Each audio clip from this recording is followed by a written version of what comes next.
it's who are we kneeling toward? What are we doing? You know? We've got to be more conscious about this, and we've got to tell others about this. You know? That's why. Tony. On Friday also that when you come to church you don't see holy water. Yeah, see that empty lake, or sometimes we move the lake away. We don't see. Yes, Good Friday you're talking about. Yes, there's no holy water on Good Friday. Traditionally they put sand there. You know what, Chip? People were talking about that on Immaculate Heart Radio. And they were saying that that's something that has just been, they just started doing that within the last, recent history. As far as just ambiance. It has no meaning. And they were saying that really the holy water should be there, especially at that time. Huh.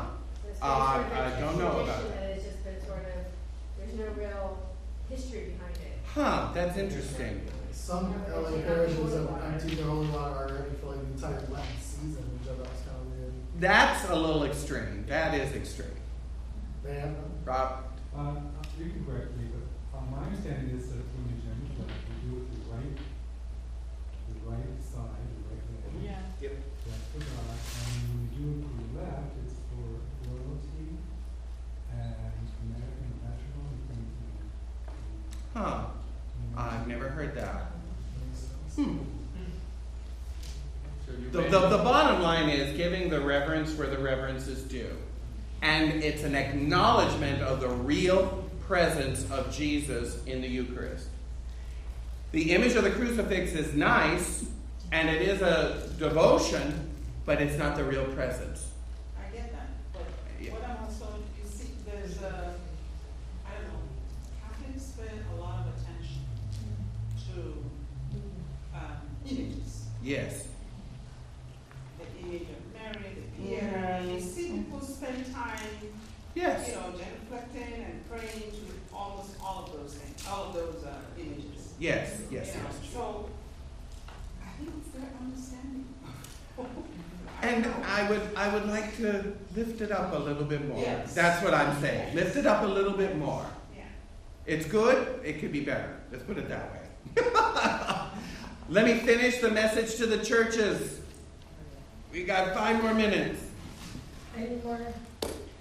Now, what about this? I will give him the morning star. This, I would have to say, is what spurred me on to this digger deep idea. What does it mean when Jesus says, I will give him the morning star?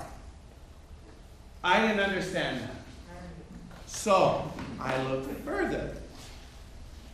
Revelation 22:16. This was, for me, the key that unlocked this whole blessing bit. Revelation 22:16. It's the last page in my Bible. Probably the last page in yours.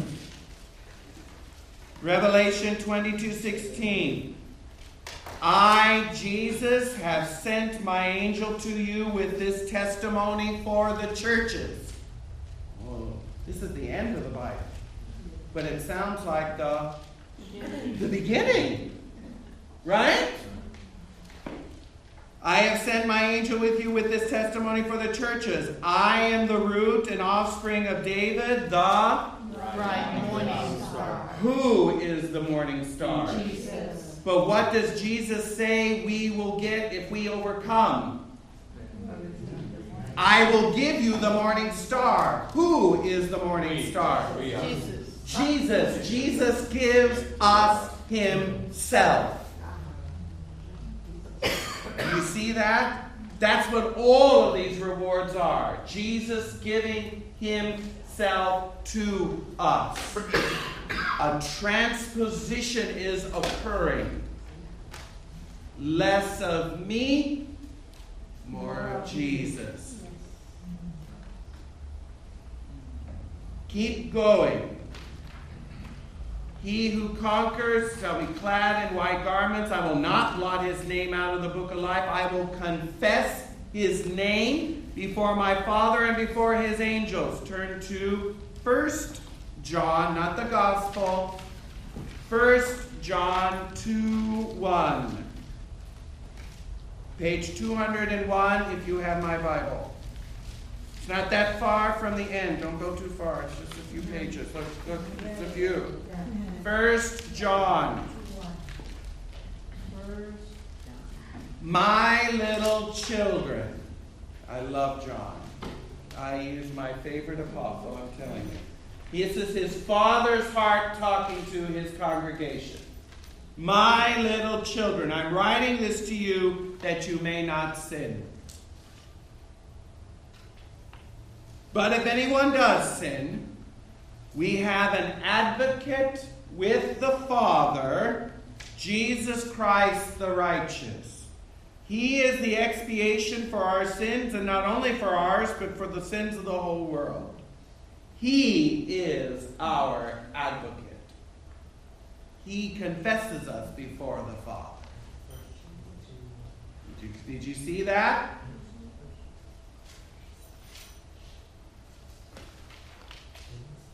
He who conquers, I will make him a pillar in the temple of my God. What does that mean? Well, guess who the temple is? Oh, you're way ahead of me. John chapter 2. Back to John again. So you got to fall in love with John the Apostle. I love him. Love him. John chapter 2. Verses 19 through 21. And this is the testimony of John the Baptist when the Jews sent priests and Levites from Jerusalem. Oh, I'm sorry, that's chapter 1. Sorry. Chapter 2, verse 19. Didn't make sense. Jesus answered them, destroy this temple, and in 3 days I will raise it up. What was he talking about? What did they think he was talking about? The temple. How do you know that? Because you read verse 20.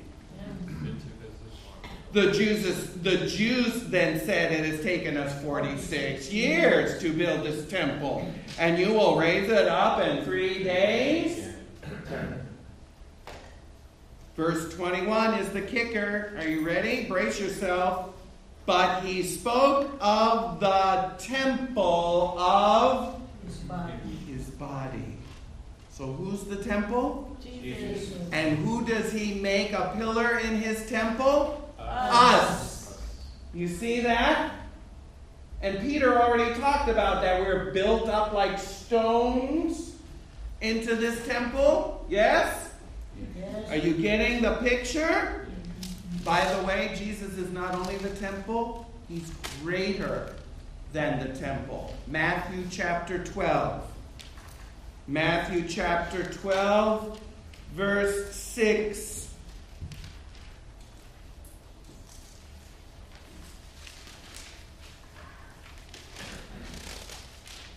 Start in verse 5. Or have you not read in the law how the Sabbath the priests in the temple profane the Sabbath and are guiltless? I tell you something greater than the temple is here. Who do you think he was talking about? Himself. Last thing.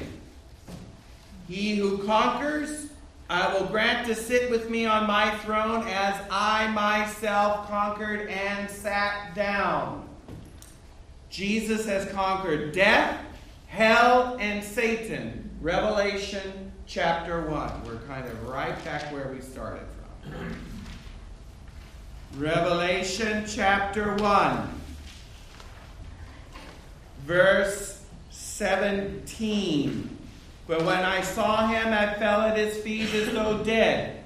But he laid his right hand on me, saying, fear not, I am the first and the last, and the living one. I died, and behold, I am alive forevermore, and I have the keys of death and Hades.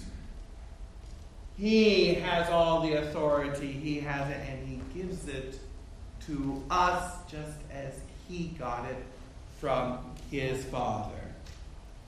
All are applied to him who overcomes. These rewards are Jesus himself. He is our reward if we overcome. We, in the end, we get nothing less than Jesus himself.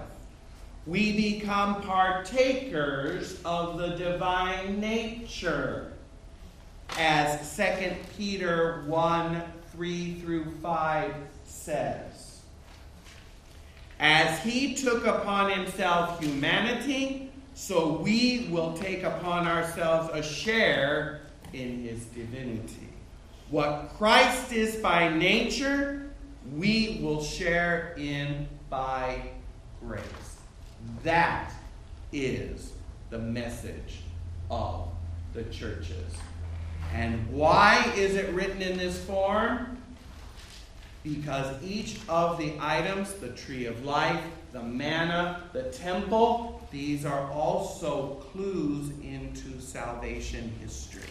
Starting with Genesis, through Exodus, through the temple period, it was all focusing on this, that we would become like God.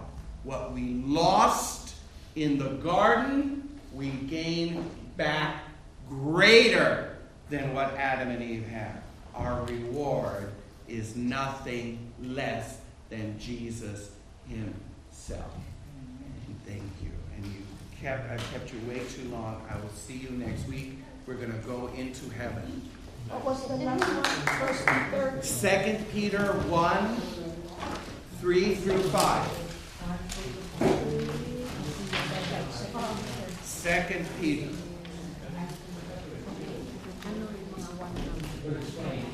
By the way, if you go on the website, I will post this on there as soon as they can put it